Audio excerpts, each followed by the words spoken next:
everybody, I'm Elyse Explosion and I'm here with you today for a very special doll unboxing. Really aren't all of them very special at this point, but anyway, this one is very special because this is kind of like a re-unboxing for me. So Ever After High. You guys remember Ever After High? It came out kind of contemporary to Monster High, kids of fairy tale creatures, fairy tale characters, all that. Much maligned for their very moon-faced sculpts, very round faces, but ultimately one that I ended up really enjoying. I didn't think I was going to.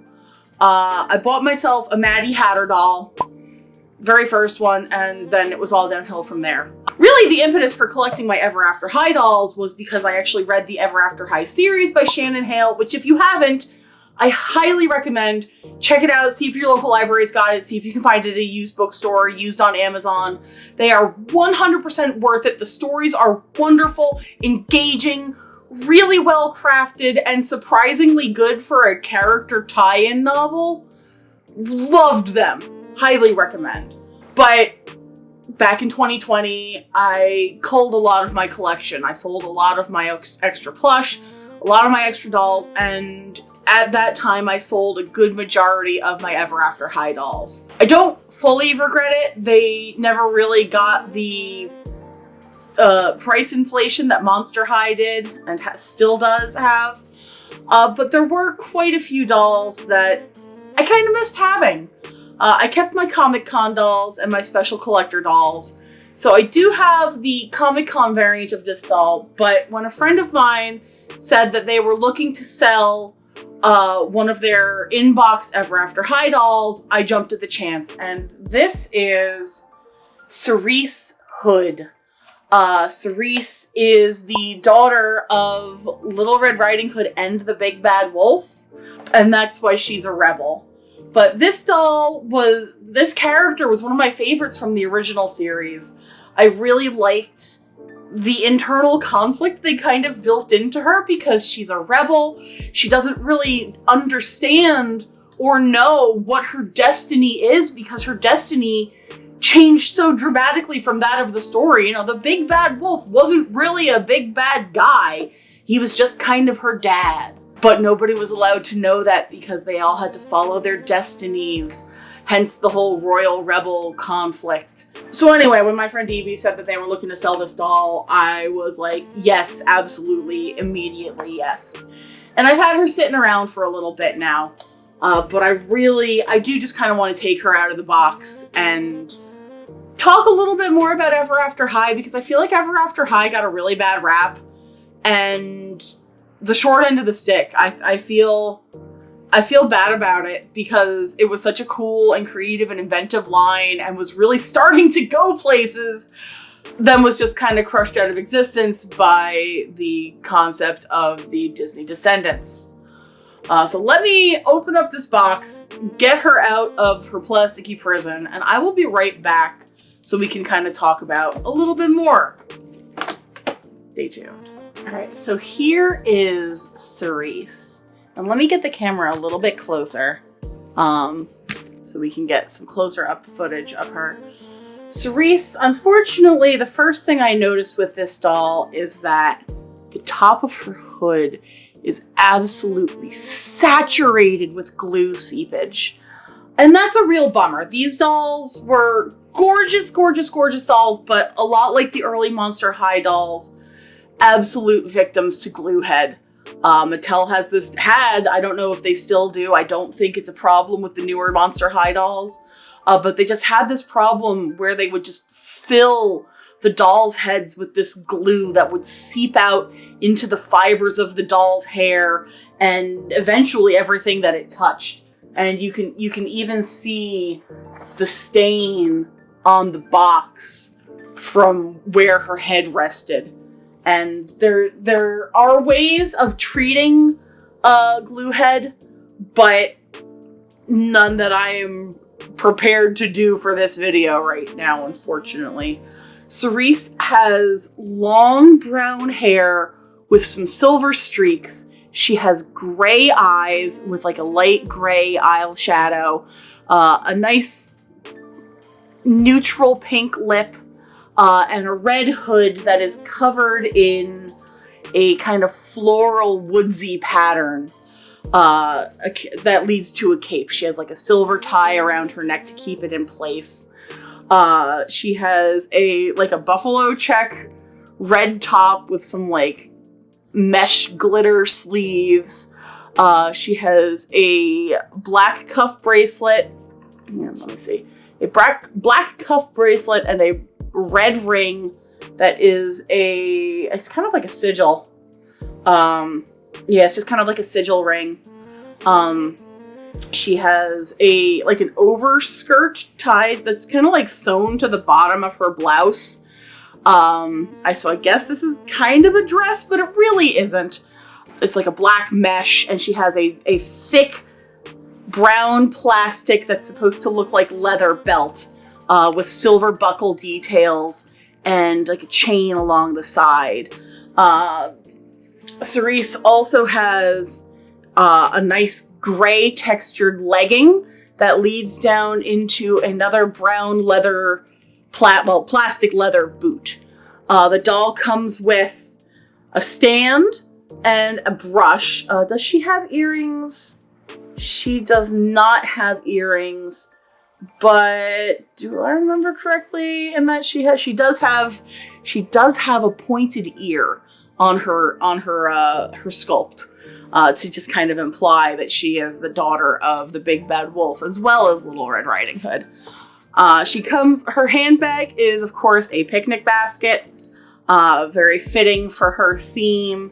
It's got kind of like a plastic top. It does not open, but it is very, relatively detailed for the time. This doll came out in 2013. So effectively, she has been sitting in that box for 10 years. And no, I don't feel bad about unboxing her because I typically like to display my dolls out of box unless they're a specific collector brand. I was quite sad when I sold CERISE. I do have her collector doll. You know what? Let me grab that and we'll do a little comparison right there. I don't think I've ever shown her off on camera before, actually. This is the San Diego Comic-Con CERISE Wolf doll. And I'm a big fan of the Monster High and Ever After High collector dolls. I think I have almost all of them. I don't have the Comic-Con release of Raven, but I do have the later release that we got in general stores. Is she super dusty? She is super dusty. Oh my goodness, I'm so sorry, everybody. But CERISE Wolf basically leans more into the fact that she embraces this, and this is like an alternate history, like a dream universe sort of thing, but this really leans into the fact that she embraces her father's villain side, the wolf side. As you can see, she has a long red velvet lined cape. It is lined with a wolf sculpted onto her head. She has yellow eyes here with purple eyeshadow, a very distinct fang painted onto her lips. She has amusingly enough, it looks like the pattern of the cape of her base doll is kind of what they used as the fabric for her top, her blouse. She does have a it's not bronze, a brassish gold sort of like a harness up at the top, and her belt again still has the kind of chain loop there. She has arm gauntlets hang on, let me see if I can move that out of the way. The gauntlets on her arm are supposed to be like a textured leather. They're plastic. And there is a cape on the back of her dress as well, or her blouse, that is a very brambly sort of pattern. Very, very interesting. Her leggings this time emulate the buffalo check of the blouse of her original doll. And she has a gorgeous tall boot there, a nice dark wooden, almost brown fake leather, sort of.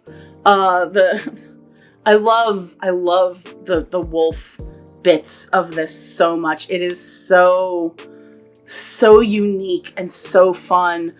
She does have a handbag, and I believe it's like I can't really tell what the design is supposed to be, but there's like a gold handle, and I believe it does in fact open. I'm not gonna mess around with that. But this is, you know, the dream nightmare version of this doll, same character, and I am so thankful to have both of them in my collection. I believe she may actually be on a slightly taller body. No, they're the same. Sorry, I'm just holding them at different angles. But this is CERISE in both of her different iterations. Now, CERISE definitely had several other dolls. I would say she's probably my favorite character from the entire series. Even though, frankly, all of the Rebels I really liked character-wise. Ever After High just had some really solid designs and a very, very interesting storyline that I feel got kind of unfortunately cut short. The rumors say that people wanted to give Disney descendants their money a bit more, that Disney may have filed some sort of copyright claim for fairy tale interference, even though all of these stories are frankly public domain at this point. Or they also just kind of fell victim to the mid-2010s Monster High moms in an uproar. But Ever After High will remain very dear to me. And maybe I'll do a video touching on the remainder of my collection at some point. I don't have too big of a collection left. Like I said, I did actually sell most of my dolls. But I think it's important to preserve this kind of doll history. You know, we're 10 years out from the release of Ever After High at this point. We're probably not going to see them again. So with that being said, friends, I think that's going to be it for this video. Thank you again to my friend EB for selling me this beautiful, beautiful doll. And I will get some like real close-ups of her. Obviously, you'll have seen them by now, but I will get some like more focused close-ups, kind of do like a spin. If you're looking to collect Ever After High, they're honestly, last I checked, still fairly reasonable, with the exception of like the collector dolls and the later variants that just don't show up too much. Not unlike Teenage Mutant Ninja Turtles, for that matter. But they're a great line, really solid stories, and I highly recommend you checking them out. Everybody, thank you so much for hanging out today, for liking, commenting, and subscribing. If you'd like to see more doll videos, here are luck. I've got a whole bunch, and I'll link some at the end of this one. If you were an Ever After High fan, who was your favorite character? You know, what would you have liked to have seen them do with the stories? But everybody, take care, be well, and I will see you in the next video. Later.